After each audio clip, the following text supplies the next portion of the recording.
Namaskar. I welcome you all to this talk on trivialization of Indian arts. Thank you for coming, and I shall begin. I shall begin with a line from ancient poet Bhartrihari. Bhartrihari says this in a different context of his shatakas, the three shatakas that he wrote, but it applies as much to the topic today. What did he say? Dikkaladyanavachinna chinmatra murtaye swanabhutyamekamānāya namaha shantaya tejase. So this is a routine worship which is done when you start a particular book and you write. And we are starting on a lecture today to a relevant topic. So this is obeisance to Shiva as well. But what kind of obeisance, what kind of prayer or worship? Namaha Shantaya Tejase. I bow to this most peaceful Teja, to this power. And what it is? Dik, Kal, Adi, Anavachinna. Not covered by space, time. Dik, Kala, and various other material aspects of creation. It is unaffected. Dikkaladyanavachinna, and in itself it is chinmatra.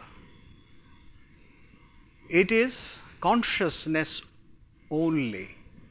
Chinmatra murtaye. But see the use of the words. It is chinmatra consciousness, and yet it is a murti. It is a form. It is consciousness, but form also. Chinmatra murtaye. And what else is it? How it is known? Swanabhutimekamanaya. It is known only by swanabhuti, self-experience.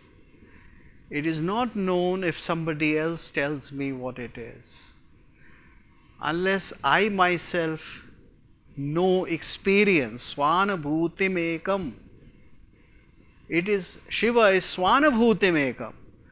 He is or she is or it is only swanabhuti. Namaha Shantaya Tejase. Now this explains in itself the totality of what is actually Indian concept of art and what is the metaphysical as well as the ethical concept of the universe, and both together make the artistic expression. So when you realize that the purpose of art is to go beyond time, beyond space, beyond very simple material, economic or social or political concerns, then you write a different kind of art or you sing a different kind of a song. And when you are caught only in dik kala, time and space and my own concern or my society or my religion, then you produce a different kind of art. That's it.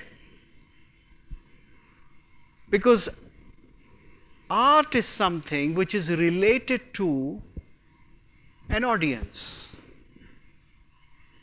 It is essentially a communication between the creator through words or painting or through theater or music or whatever medium to people who are before him or her.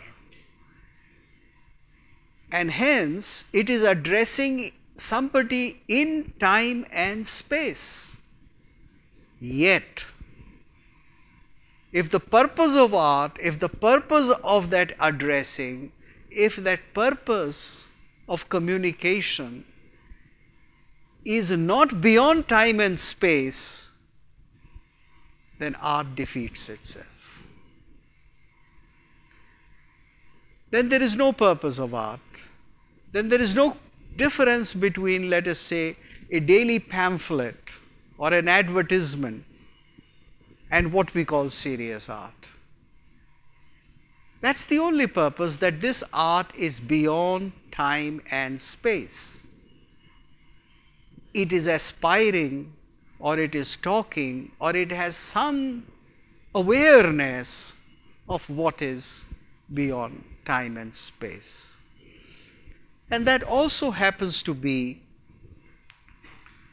the Indian definition of what may be called classical. You know, in India we have no word for classical. And when the Europeans arrived here in a large number, the so-called Indologists, they said, "Do you have something classical?" What is it classical? And you know, their idea of classical was classical Greece. So they said, "Do you have something comparable?" And when they discovered, "Oh, I see you have Shakuntala," they said, "This is classical." Or you have philosophy of Upanishads, that this is classical. Because it is talking something beyond time and space. Because they had this idea of something that lasts for a long time, something that comes to us from the past. Although this idea was, of course, the Greek and the Roman idea inherited from the Renaissance, yet it was not a very immediate or a utilitarian concern. So they found something classical in India. Now it's another story that whatever they found classical, they ruined it in terms of definitions, and we are following those definitions. They didn't pay much attention to music, and that's why music is the only art which is unaffected by European jargons to this day. You know, all other arts, all other traditional systems of knowledge have been translated. You cannot learn them. Music, classical music, is only system. I say this from personal experience because I spent 10 years learning classical music, sitar and surbahar. And so I know that that is a pure perception into Indian art. In fact, not just Indian art, into Indian systems of knowledge, or into Bharatiya Vidya. So, if somebody wants to know what are Indian Vidyas for,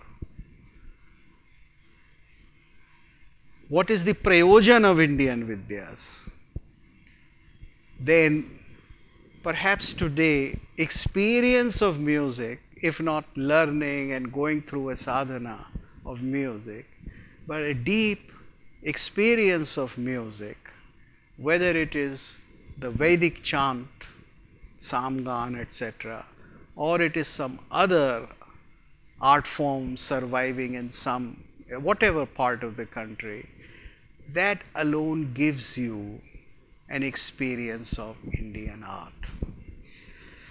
Now, having said that, I must come back to today's topic, trivialization. trivialization of Indian arts, because that is our primary concern. Why it has happened and how it can be stopped. And I am going to make 5 points about it and talk to you in the next 35 or 40 minutes. The first idea of Indian art was that arts must be elevating, that arts must be related to the 4 great concepts of Indian living, the Chaturu Varga, Dharma, Artha, Kam and Moksha. That arts are to be pursued manasa, vacha, karmana, through the mind, through the speech and through the action. Every action that I do, that must pursue art. Art cannot be just ornamental. It is not for just decorating my life. It is not just for giving me a class. It is not just for making me elite. It is essential. That's the second point. The third, the new education policy, and of course new begins with Shri Jawaharlal Nehru and continues to be new even to this day. So, the Indian education policy since independence, irrespective of our political parties and their manifestos and their ideologies, continues to be economic centered, not culture centered. That it is rooted in some kind of almost a mumbo jumbo type of interpretation of the scientific temper, and hence it takes us away from all kind of swanabhutis or deeper experience. Third point that was. Fourth, that we must come out of the illusion that culture should not be a priority, but economics should be a priority. You know, we still live under our whole dispensation, even the present day, that in life planning for economics is the first. As a matter of fact, I shall talk in terms of art and art history that it's the other way around. If you have culture, you have great economy, because culture generates economy. And finally, the fifth point, artists are tuning now, unfortunately, Indian artists, to cater to Western cosmopolitans, and their art is being seriously damaged as a result of that. These 5 things are responsible for trivialization of Indian arts, of bringing them down from its serious prayojan, serious purpose, to a very trivial one. Now, to each of them one by one. You know, when we talk of arts in India, we have no choice but to remember rather, the Natya Shastra. And there is a story there which I think has a lot of meaning, that Indra goes to Brahma and says, Kridaniyakam ichhamu yad shravyam cha drishyam bhavet. I want something to entertain me. I want a toy. In Sanskrit, Kridaniya can be translated as toy. I want something entertaining which can be seen and heard at the same time. Yacha drishyam cha shravyam bhavet, which can be seen and which can be heard. In other words, I want an art form or I want something to entertain me, which I can hear and see at the same time. And then Brahma gave him the Natya Veda. And he said that this Natya Veda is the fifth Veda. Now, under our influence of Western systems of knowledge, we kind of don't appreciate the different categories that have been made for our classical or ancient texts. And therefore, we don't see the seriousness of the point that Natya Veda was made the fifth Veda. Brahma made Natya Veda and he called it the Pancham Veda, the fifth Veda. And he said because the four Vedas are not easily available to all people. All people. And the word used there is to all the Varnas. Sarva Varanikam. The Vedas are not Sarva Varanikam. They are not available to Shudras. They are not available to those who cannot formally study them for various reasons. Hence, I am creating the fifth Veda. Because this Veda has all the four Vedas in it. Now, of course, I have taught in the English department for 40 years and I have heard this jargon that no, this is all old talk. But I found this very illuminating. And throughout my history, understanding of my Indian history and its cultural manifestations, I found this to be literally true. I found it to be Brahma Vakya, something which can be seen manifested, because the Vedas have not been kept alive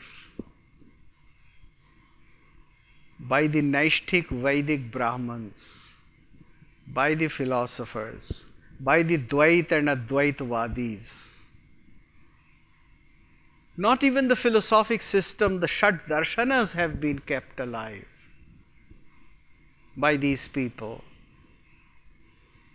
By not those who had a formal understanding in education and class to disseminate them, to teach them, to learn them and teach them. No.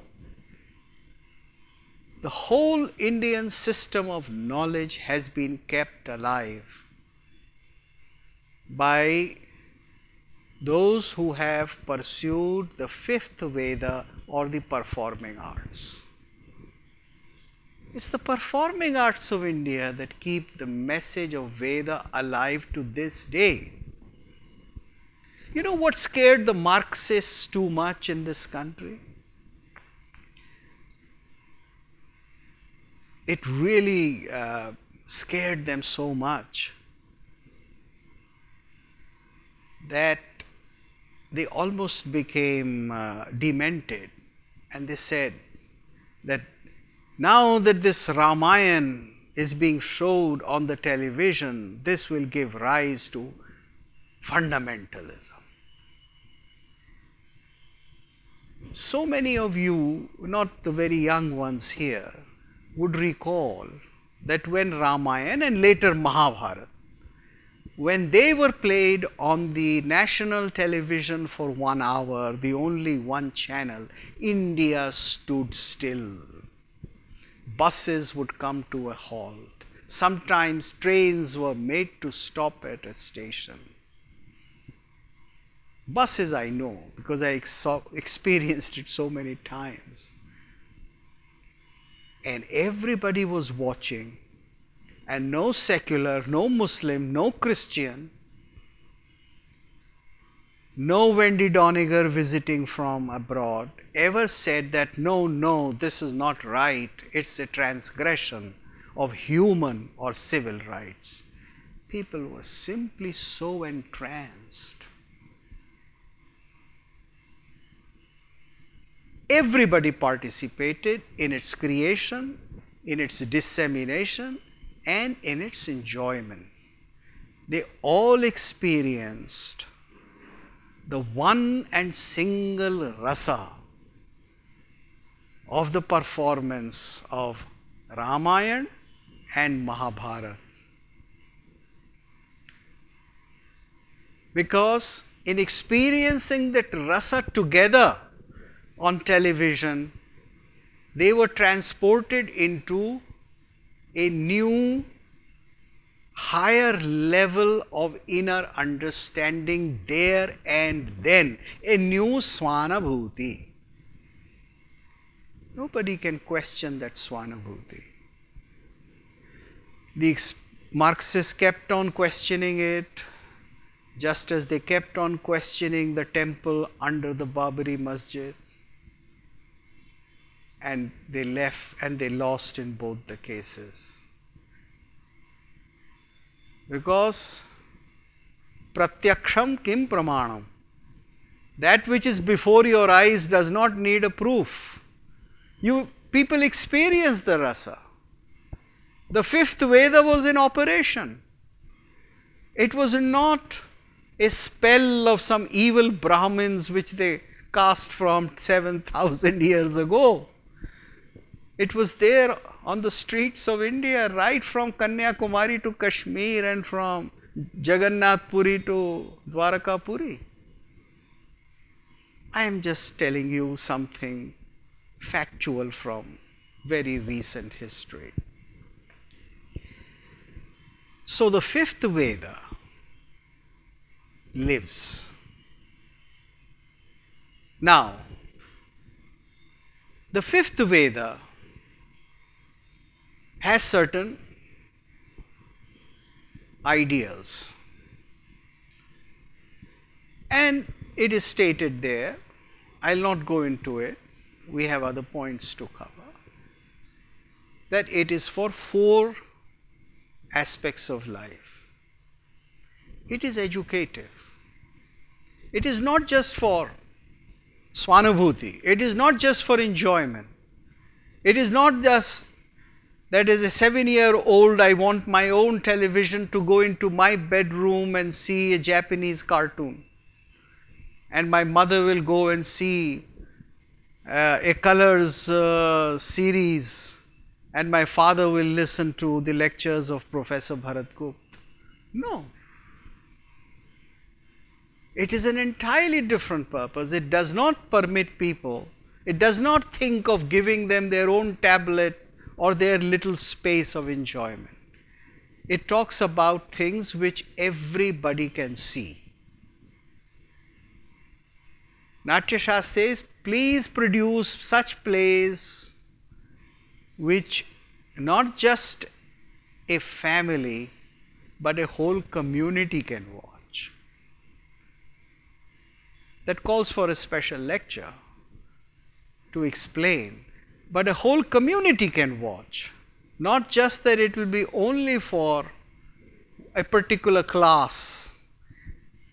You see what has happened today, the Indian films in 50s were not for a class, they were watched by all classes. I have enough adult memory from 56 and 57, I mean not adult but all near adult memory, to see that great films like Mughal-e-Azam or Mother India were watched by everybody. That is not the case today. I wouldn't like to go and see PK or something else which just comes out of one of the Khans, only to be given to the lowest level of population for some kind of a frenzy, for some kind of a very quick entertainment which you enjoy for a week, for 10 days and then you forget. Mughal-e-Azam was a film which ran for 1 year continuously. In other words, and that a at that time, at that economy, everybody wanted to see it. And it did not raise any controversies. And everybody knew that this is a story, that this is not history. And yet it had the power of entertaining at a high level, of bringing good literature, the immortal music of Naushad Ali, all the classical ragas presented in such a manner that the common man didn't know that they were classical ragas. The beautiful dialogue which sometimes you didn't understand but you felt the meaning. And these were absolutely classical qualities. When I taught a whole summer course on Indian films and other art forms in an American university, I took up this film as a model, because it has those very prescriptions which the Natya Shastra gives, that a production of art, good art, should be sarva-varnikam. That those who are highly intellectual, those who are given to very mundane pursuits like administration or making money or just earning money through service, everybody, all the varnas should be able to enjoy and get some meaning out of it. And that meaning should be the meaning of dharma. Now, one of the things that Natya Shastra has enshrined is the idea of rasa. That art is something that provides us an aesthetic enjoyment. But how is that enjoyment different from other enjoyments in life? It is indeed an emotional enjoyment. But is it just an emotional enjoyment? Is it something without thought? That is not so. Because if it is without thought, then it can be dharma as well as adharma. It has to be very thoughtful. It has to be a right choice in order to be dharma, to take you away from dharma. And so you must be trained to enjoy things which lead to a better life. And it must cover all the 4 ashramas of life. It should not be just oriented towards moksha. It should not be only religious, or it should not be merely spiritual. But it should also be related to very mundane concerns of sexuality, enjoyment of the senses, kama, purti as well, because dharma, artha, moksha have also kama as one of the purusharthas. And great poems have been, and all Indian art has been concerned with this, that it is through the mundane that we approach the highest. Now, the Natya Shastra therefore laid it out very clearly in the doctrine of rasa, and it said that rasa is to be taken in acts which are worthy of emulation. I'll give you a very practical contradiction of it in modern practice. And I'll take the example from films, because that is something which is, seen most and enjoyed most and understood best. One of the standard tactics in Indian films in order to make the film very exciting, is to show a rape scene in which presumably rape is considered to be bad and the villain shall be punished at some point of time in the story, but the audience will be regaled by the physical plus points of the heroine, and the very act of ravishing would become something virtually enjoyable to the seer. That's why quite a few people have now started saying that films are promoting violence against women, because there is a good deal of truth in it. Now, the classical commentators have always said that there is a rasa and there is a rasabhas, that which can create the illusion of rasa. This is an example of an illusion of rasa.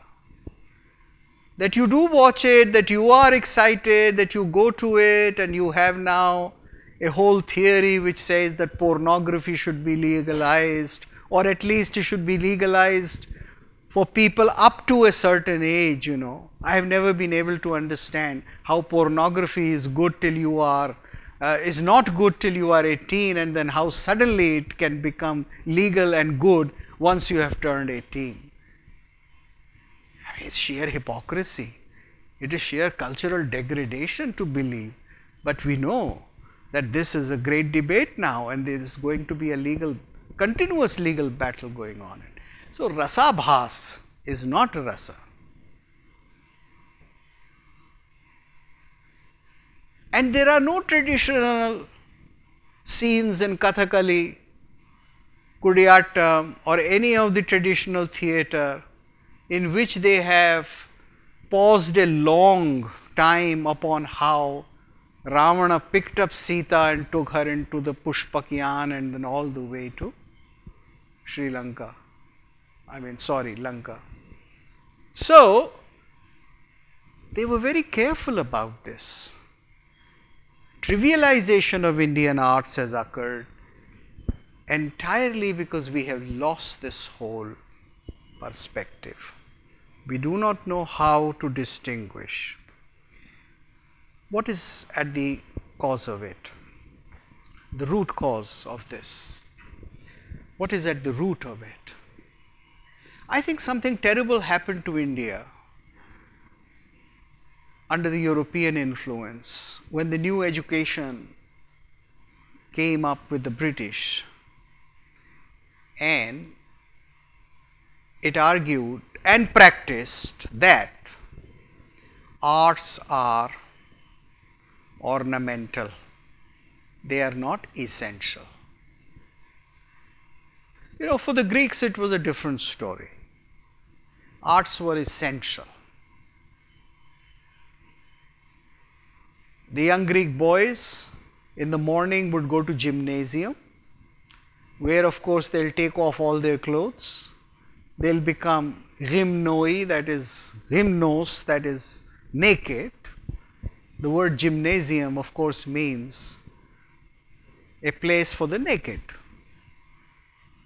That's the literal meaning, and that's what happened.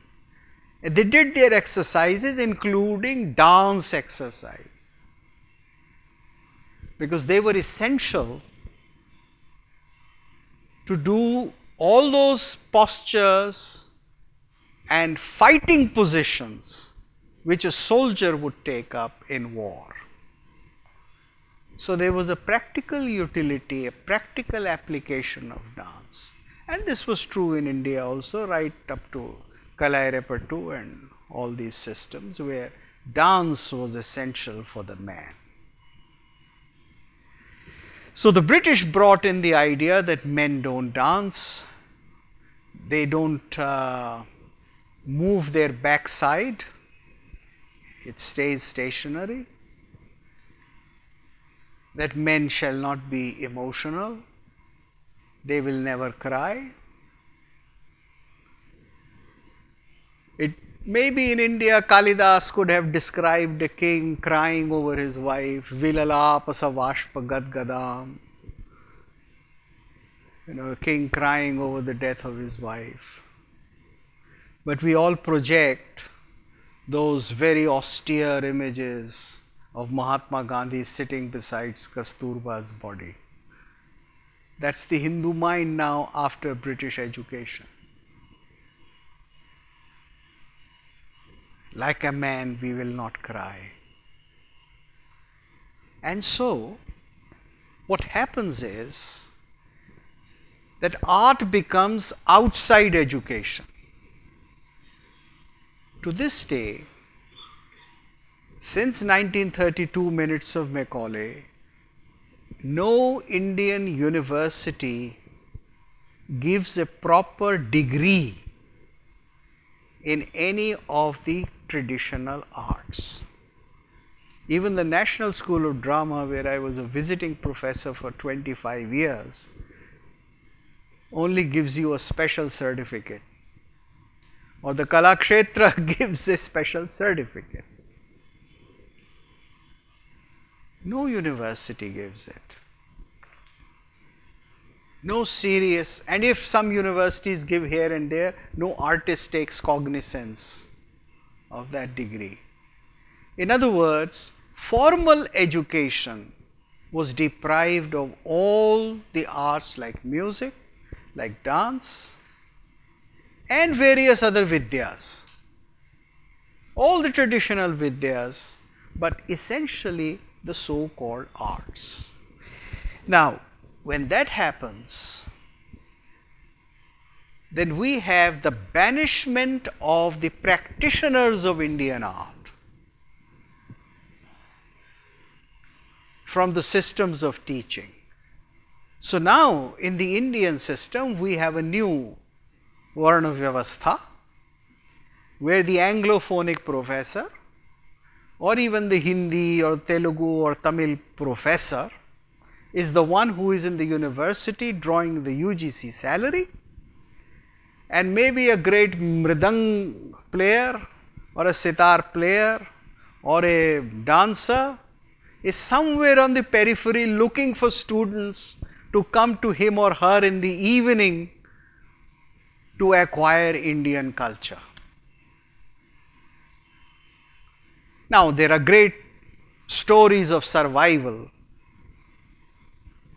All the Tamils who were banished from Tamil Nadu as a result of Dravidianism, they went to United States, and dozens of highly intelligent and marvelous hard-working women opened school for Bharatnatyam, and those schools have become the centers of Indian knowledge systems.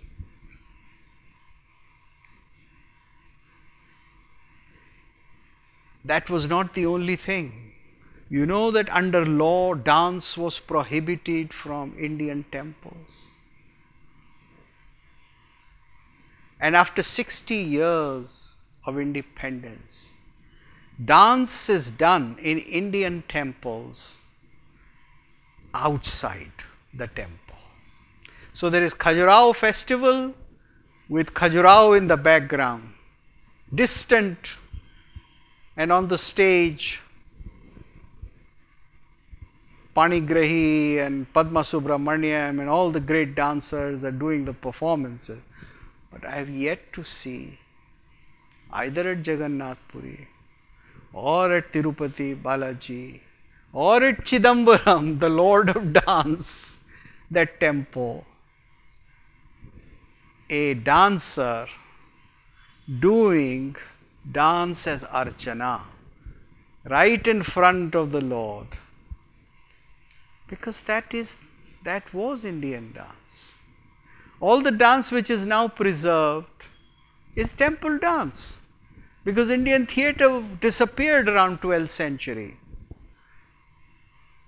There could be no urban theatre in India once the Islamic rule came in. It was banished. When Professor Romila Thapar said that there was great patronization of Indian arts in the Islamic period, I asked her, was there ever a theatre performance sponsored by an Islamic king? I'm still waiting for her answers. So it was not just the British who banished the Natya Veda and hence the Natya Shastra. It's a very deep and a long, exhaustive subject as to what great damage was done to Indian Vidya, system of knowledge, and hence to Indian life and all the institutions, including our mathas, our spiritual centers, our ashramas, as a result of the banishment of Indian arts, especially the performing arts. Even Baba Ramdev has not paid much attention to the performing art as yet. Some gurus have. They do wonderful things and miraculous things like 1200 people performing on Veena at a single place. Okay, it's good beginning. It's a marvelous gesture to associate the power of music with the power of philosophy, but much more is needed. So much more is needed, because if you look at descriptions of some of the old acharyas, particularly like Acharya Abhinav Gupta, then he is shown as somebody at the feet of whose there is so much dance and music, and he himself is playing the veena. So the unity that you see, the unity of the book and the veena, the intellectual and the performing in Saraswati, was also seen in the personality and practice of our sages and saints. Some of the best commentaries in musicology come from Jain saints, ascetics. People were writing on aesthetics, not just on Vedanta, not just on moksha granthas, but on performing art granthas. So many people were writing in the monastic order. That tradition disappeared and needs to be now restored. I come to the next point now, that in our education policy we must fill this gap and this divide, that all the arts must become proper degree holding courses and degrees in all the universities and colleges of India.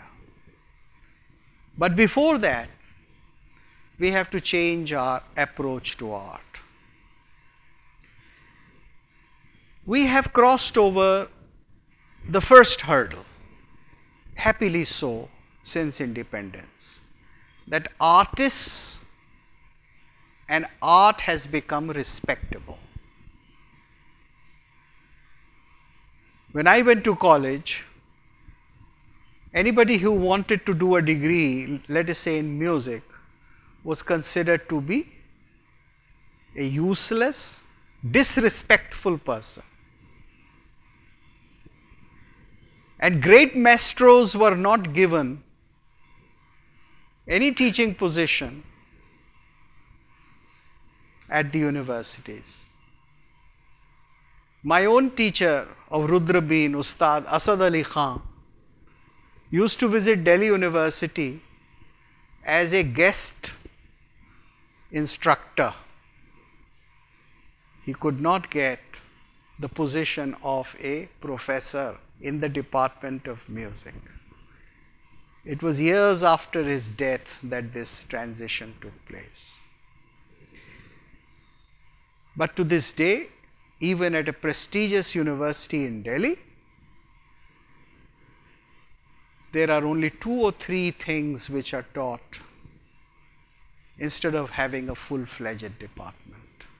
So this is the most important thing. Now that we understand and we know that artists can make a living and a good living, that they can have careers, we should bring in arts into formal teaching and undo, because then you will be able to have a break on trivialization of arts. Because today the industry is in the hands of people who simply lack formal education. I have no hesitation in saying this. I respect their great creativity, but somewhere or the other, because they do not have a formal understanding, a training into a depth of Indian art, into the depth of Indian art or art and theory and purpose of it, prayojan of it, they end up producing or easily falling a victim to mass demand, and they make the mass demand trivial. You see this whole argument that we give, this Mahesh Bhatt type of argument that we give to the audience what the audience want, is false. You train the audience to demand what you want, and you are giving not rasa but rasa bhasa, and you are giving that which is unhealthy. You are only doing it in order to share money. You are not doing it in order to claim equality towards art. If we were claiming respectability and equality in art, then we would have said that if 5 Pakistani singers and performers come here, then 5 will go from India to Pakistan. If they cannot go, then they will not come. Simple. It is not a matter of demand, it is also a matter of respect.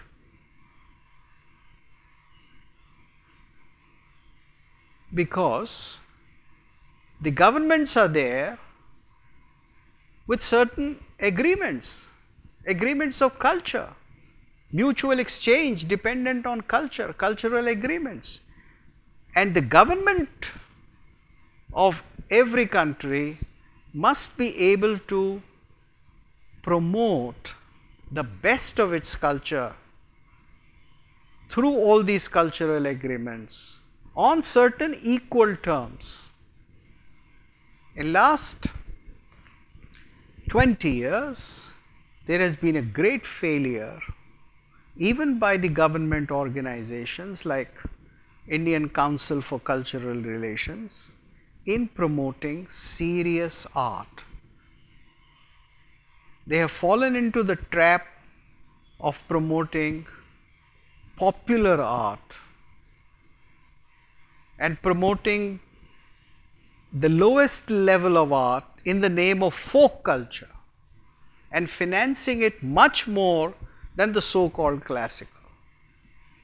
They have succumbed to the same argument that this is what sells, this is what they want to see. This in itself is a subject of study. Now I come to the question, what should be the relationship between culture and economy? Do you know that India is one of those countries which in its history has invested the most in culture? If you just look at the historical ruins, the architectural ruins in our subcontinent, no greater proof would be needed. Just look at the volume of it. Forget the fact that even if you go into the hut of a half-famished Rajasthani cowherd, somebody who tends goats, then in that hut, on the walls, painted on the cow dung, you will have beautiful designs. How did this happen? Not because of various pamphlets produced by Marxists about folk arts. It has happened because the common man had the instruction from Natya Shastra and was associated. It was sarvavaranikam. The poorest of the poor was participating in every kind of festival. How was he participating? He was participating not just in royal festivals, but he was participating in city festivals, in temple festivals, in massive festivals held at various shrines which were outside the city, in the countryside, sacred shrines or tirthas of various kinds. And there were companies which were performing and which were traveling from one end of country to another. And this was done in hundreds and thousands.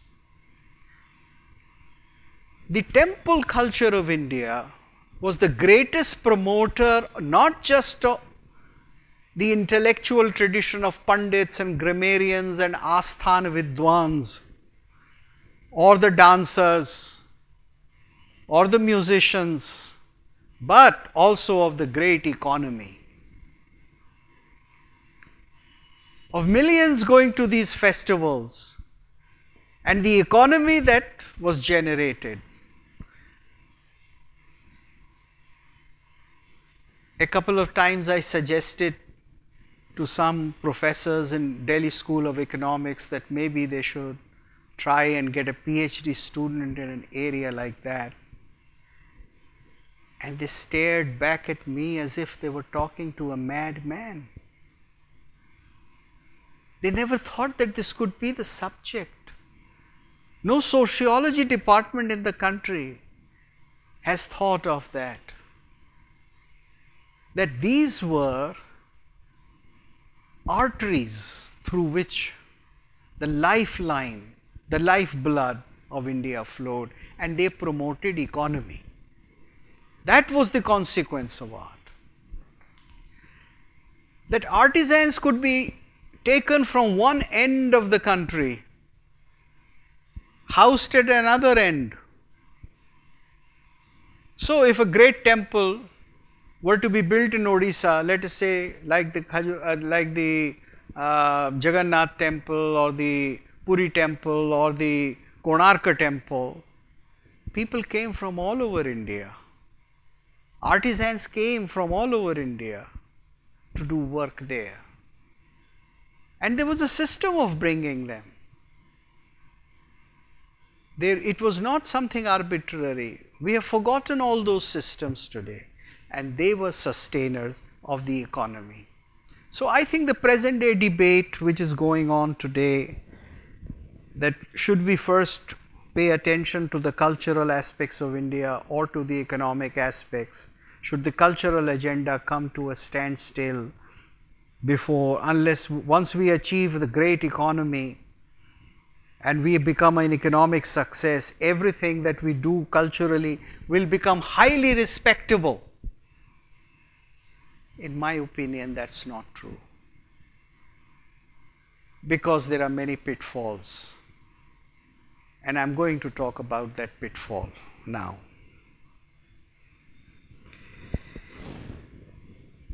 Who is defining your culture for you now? Who has a monopoly over the study of your Indian text today? Who can give me a class 1 edition of some of the major Indian works, whether of philosophy or of economics, from Indian universities. So the very important question is, if we are to bring back the Indian art, performing arts and all other so-called traditional vidyas into the education system, then do we have the freedom to do it? Are we prepared to go ahead with it? As there has been a long time disruption in the study of all our texts of different disciplines, some others have monopolized the study of it. And the study of it is being done outside the country, in the countries which were either our colonial masters or have inherited the power of the colonial masters. So the texts of India today have been ignored by Indians for a very long time, almost for 600 to 700 years, when the great universities like Udantashila, Nalanda and other universities were wiped out. And then when at the local ashram system, extremely little patronage was provided after the arrival of the British, hardly any. So what we have today is only a revival of the printing of the texts in 19th century, the period of so-called Renaissance, Indian Renaissance, which was not really a Renaissance. So we did print our texts in different languages. Somebody told me that India printed more books than Europe for 50 years, but there has been no study of it. Now when the study of it has been monopolized by Europeans and Americans, then do you think we will be able to revive our own traditions in our own universities with a free mind to our own need? We can only benefit from the massive and exhaustive studies that have happened in Europe and America, provided we have our own perspective. Otherwise, we are a victim to their perspective. We will not have our way of connecting. Now, unless this is achieved, we will have a continuation of the trivialization of the Indian arts, because the definitions of what is art is coming and affecting the Indian tradition to make it less and less Indian. In practical terms, I have seen in the past 20 years that not only the theory of what is Indian art and definition of what is Indian art has shifted to universities and centers outside India, but even the practical patronage to Indian arts has in some serious way shifted. The Indian performing artist now tailoring his or her art to perform it at festivals held in Western metropolitans. The whole art form has to be resized, cut and pasted so that it can be performed at either the Edinburgh Festival or at New York or somewhere in, because that's where the money is. And then the Indian performing centers follow those models. Give you a very practical example. The morning ragas in North Indian music are not heard very often today because there are no concerts in the morning or at even 10 or 11. So you cannot hear Miya Ki Todi or Gurjari Todi by a great performer, and great performers may claim that they still know it. But if something goes out of practical performance, we all know that it goes out. It goes out of the repertoire. So I do recall 40 years ago Kumar Gandharv performing these ragas. I do recall Bhimsen Joshi doing it at 11 o'clock or 12 o'clock, and it was held all over India. Now, it's hardly done anywhere.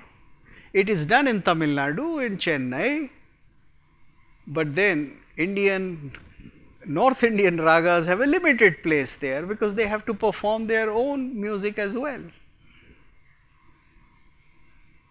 This is how the great change is taking place. People today are more anxious to tell Othello, the story of Othello in Kathakali,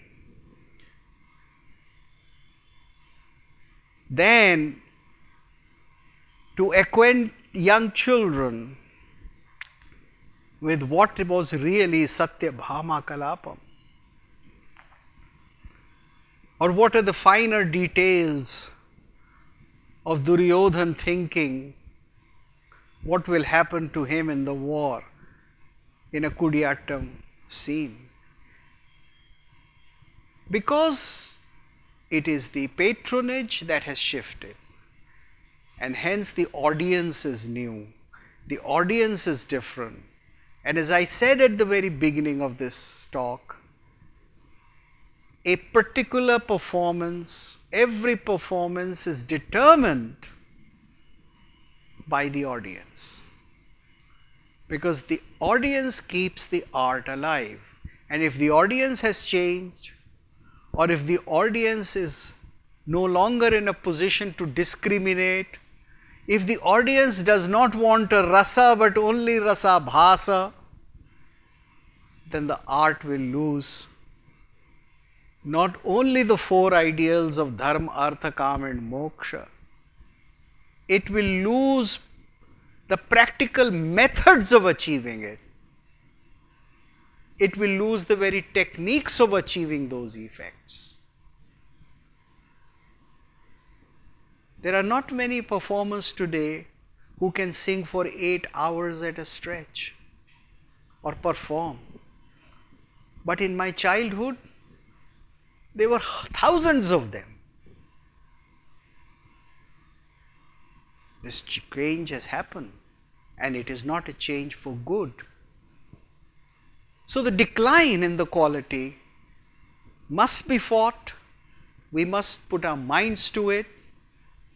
Our government should take it seriously, because arts are not something which can be done by the taxpayer on itself.